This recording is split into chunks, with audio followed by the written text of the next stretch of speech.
Just ఈ therapy అనగానే మీరన్నట్టు ఏదో ఒక ఆయిల్ పోయడం అనేదే ఉంది.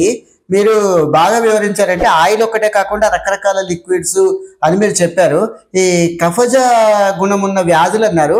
అవి కొంచెం వివరంగా చెప్తారా ప్లీజ్? అంటే కఫజ వ్యాధులంటే ఆస్తమా ఇలా డిసీజెస్ ఉంటాయి కదండి.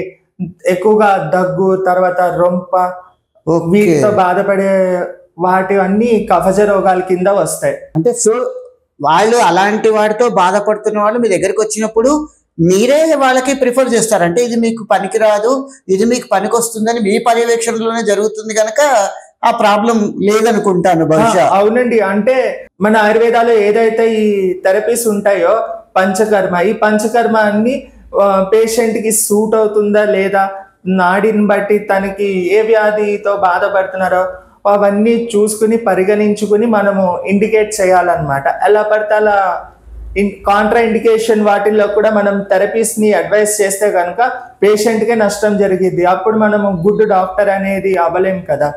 చాలా చక్కటి పాయింట్ చెప్పారు.